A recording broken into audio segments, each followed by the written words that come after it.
بسم اللہ الرحمن الرحیم۔ السلام علیکم۔ سلطان عبد المجید سلطنت عثمانیہ کے 31ویں سلطان تھے اور یہ سلطان صلاح الدین ایوبی رحمۃ اللہ علیہ سے بہت پیار کرتے تھے اور ان کی طرح ایماندار اور عدل کو پسند کرتے تھے۔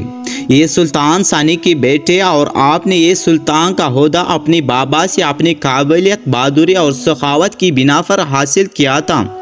سلطان ایک عام آدمی کی طرح رات کو بیس بدل کر بازاروں، گلی محلوں، قصبوں اور حتیٰ کہ اپنی فوج میں ایک عام آدمی بن کر حالات کا جائزہ لیتا تھا، اور وقت کے اس سلطان نے اپنی سلطنت کو چٹان سے بھی زیادہ مضبوط بنا دیا تھا۔ ایک قاضی صاحب نے سلطان عبد المجید کو خط لکھا جس میں اس نے فرمایا کہ سلطان معظم، آپ نے جو اپنے سپاہیوں کے ہاتھوں جنگل سے آدمیوں کا گروہ پکڑوایا کہ وہ شاید لٹیرے یا ڈاکو ہیں، ان سے متعلق آپ سے ضروری بات کرنی تھی، اور وہ ضروری بات یہ ہے کہ میں نے ان سے فوری تفتیش کی ہے لیکن کوئی بھی اپنا منہ نہیں کھول رہا، اور ان آدمیوں میں سے کسی بھی آدمی کے خلاف کوئی ٹھوس ثبوت نہیں ملا جس کی بنا پر سزا سنا سکوں، یا تو آپ حکم دے کہ میں ان لٹیروں کو آپ کے پاس بھجوا دوں تاکہ آپ ان کو شاہی تہخانوں میں بھجوا دیں، یا پھر مجھے اجازت دے کہ میں ثبوتوں کو مد نظر رکھ کر انصاف پر مبنی فیصلہ کروں، کیونکہ آپ کی سپاہی کے پاس کوئی ثبوت نہیں اور اسی کی بنا پر سزائے موت نہیں سنا سکتا۔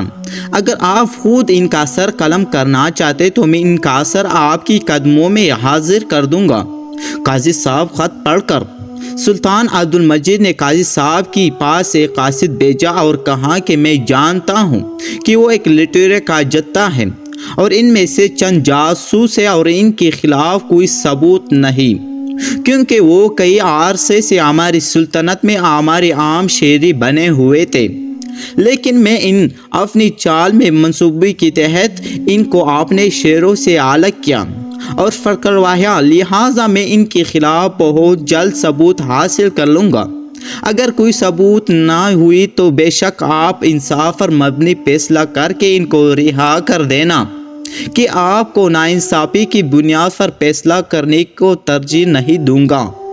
قاصد صاحب کو قاضی صاحب کے پاس بھیجنے کے بعد سلطان عبد المجید تھوڑا پریشان ہو گیا اور کچھ سوچنے میں مصروف ہو گیا۔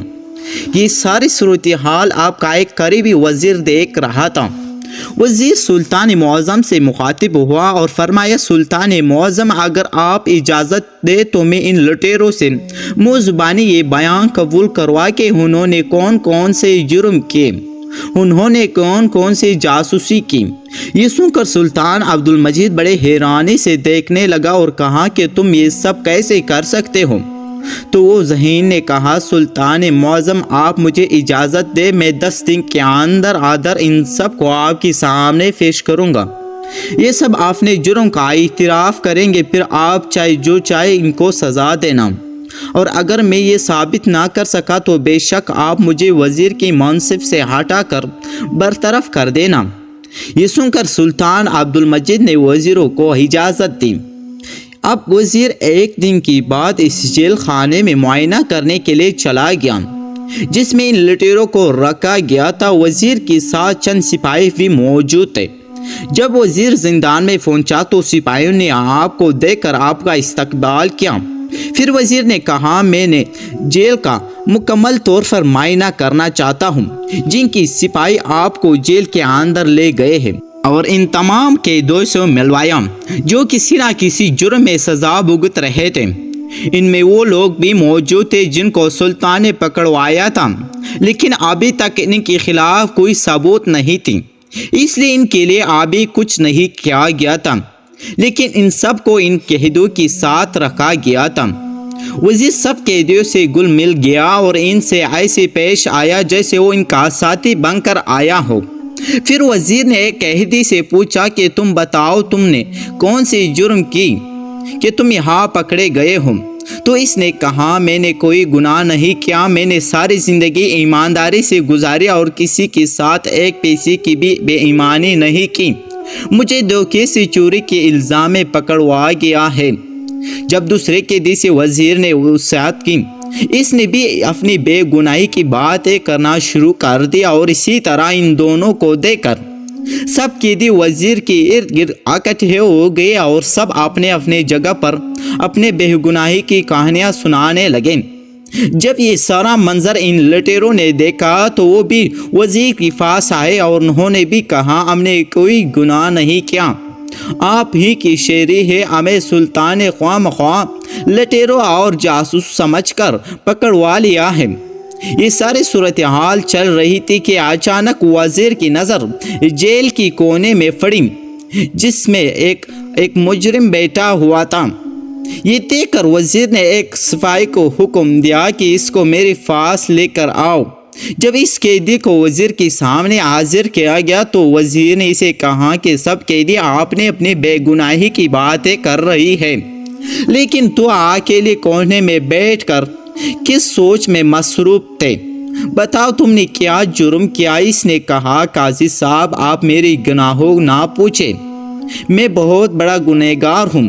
میں نے کئی مرتبہ چوریاں کیا اور کئی مرتبہ ڈاکے بھی ڈالی، اور کئی مرتبہ ڈاکے ڈالتے وقت آگے سے مزاحمت پر میں نے بہت سارے لوگوں کو حتیٰ کہ خواتین اور بچوں کو بھی قتل کیا اور بہت سے عورتوں کے ساتھ بدکاری بھی کی۔ ایک دفعہ ایک عورت کو اس کی شوہر کے سامنے بے آبرو کیا۔ یہ سن کر وزیر نے کہا کہ اس جیل میں اتنے قیدیوں میں صرف تم ایک ہی ہو جو گنہگار ہو، باقی سب لوگ تو بے گناہ ہیں، اس لیے اس جیل میں ان سب بے گناہوں کے درمیان میں ایک گنہگار کو رکھنا مناسب بات نہیں، لہٰذا میں تمہیں رہا کرنے کا حکم دیتا ہوں۔ یہ سن کر تمام قیدی بڑے پریشان ہوئے اور کہا کہ یہ جس نے اپنے منہ سے اپنے جرموں کا اقرار کیا یہ تو رہا ہو گیا، اور جو ہم نے وزیر کے سامنے اپنے بے گناہی کی باتیں کر رہے تھے ہمیں رہا نہیں کیا گیا۔ اس کے بعد وہ وزیر وہاں سے روانہ ہو گیا۔ وقت گزرا تھا اور 3 دن کے بعد دوبارہ وزیر جیل میں قیدیوں سے ملنے کے لیے آیا، اور پہلے کی طرح سپاہیوں نے آپ کا استقبال کیا اور دوبارہ لے گئے۔ اب وزیر نے دوبارہ تمام قیدیوں سے حال احوال پوچھا۔ جب وزیر نے ایک قیدی سے پوچھا، تم نے کیا جرم کیا؟ اس نے کہا، میں نے فلاں آدمی کو قتل کیا، فلاں عورت کی عزت کو بے آبرو کیا۔ یہ سن کر وزیر نے باقی قیدیوں سے پوچھا تو سب قیدیوں نے باری باری اپنے ایک ایک گناہ کا اعتراف کر لیا، ایک ایک جرم کی واردات سنائی، ایک ایک نے بتایا کہ کس طرح انہوں نے چوریاں کی، کس طرح انہوں نے ڈکیتیاں کی، کس طرح انہوں نے لوگوں کو قتل کیا۔ سب نے ایک ایک کر کے اپنے اپنے گناہ وزیر کو بتائی۔ ان میں اب وہ ڈاکو بھی شامل تھے جو نہ رک سکے، اور انہوں نے وزیر کے سامنے اپنے جرم کا اقرار کر دیا۔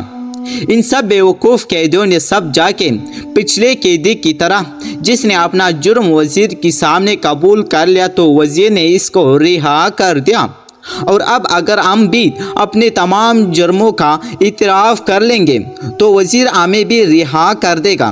لیکن وہ بیوقوف اس لیے نہ سمجھے کہ اس کے پیچھے وزیر کی بہت بڑی چال ہے۔ وزیر نے کہا کہ اگر سلطان کے سامنے اپنے جرم قبول کر لو تو میں تمہیں رہا کر دوں گا، کیونکہ مجھے سلطان نے حکم دیا کہ جو بھی مجرم اپنی زبان سے اپنے جرم کا اعتراف کر لے تو اسے رہا کر دینا۔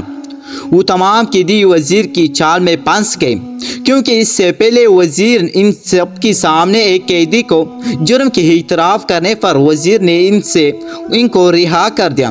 اب وزیر سپاہیوں کی دستے کی نگرانی میں ان تمام قیدیوں کو سلطان عبدالمجید کے سامنے لے کر حاضر ہو گیا، اور دوسری طرف سلطان عبدالمجید کے پاس مشاورت کے لیے پہنچ چکا تھا۔ جب ان سب قیدیوں کو سلطان کے سامنے حاضر کیا گیا، وزیر نے کہا کہ آپ اپنے اپنے جرم کا اعتراف کرو، تو سب سلطان کے سامنے اپنے ایک ایک گناہ کا اعتراف کیا اور بتایا کون کون سے انہوں نے جرم کیے، اور ان میں وہ لٹیرے بھی شامل تھے جنہوں نے بتایا کہ کس طرح وہ سلطان کی قبیلوں میں عام شہریوں کا روپ لے اور کس طرح وہ لوٹ مار کرتے رہے۔ یہ دیکھ کر سلطان بڑا حیران ہوا کہ وزیر نے ایسا کون سا طریقہ اپنایا کہ ان کو اپنے ہی منہ سے بغیر کسی تشدد، بغیر کسی ڈر کے سب کچھ الگلوا لیا۔ اور اسے اپنی جرم کا اعتراف اس طرح کر رہے ہیں کہ جسے ان کو جرم کے اعتراف کرنے پر سزا نہیں بلکہ انعام ملنے والا ہے۔ تمام قیدیوں نے اپنی جرم بتائے جو انہوں نے کہے۔ قاضی صاحب بھی بڑا حیران ہوا تو سلطان نے اپنی وزیر سے پوچھا تو بتاؤ آخر تم نے ایسا کیا کہ ان سب نے اپنے ہی منہ سے جرم کا اعتراف کر لیا۔ یہ سن کر وزیر نے کہا سلطان معظم میں نے ان سب کے سامنے ایک گنہگار کو رہا کر دیا، تو انہوں نے سمجھا کہ ہمیں بھی اپنے گناہ کا اعتراف کریں گے تو ہمیں بھی رہا کر دے گا، اور میری چال کامیاب رہی۔ اور دوسری دفعہ میں جب جیل گیا تو انہوں نے اپنی بے گناہی کی باتیں کرنے کی بجائے سب نے اپنے گناہوں کی فہرست کھول دی، اور ان میں یہ لٹیرے بھی شامل تھے۔ انہوں نے سمجھا کہ ہمیں بھی ان کے ساتھ رہا ہو جائیں گے، اور اسی طرح میں نے ان کے منہ سے ان کا اپنا جرم کا اعتراف کروا لیا۔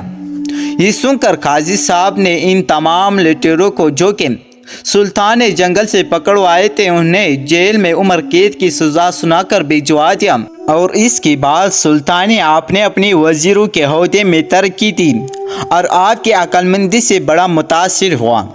دوستو، اگر آپ لوگوں نے اسی ویڈیو سے کچھ نہ کچھ سبق حاصل کیا تو ویڈیو کو لائک کر کے چینل کو سبسکرائب کر لیجیے۔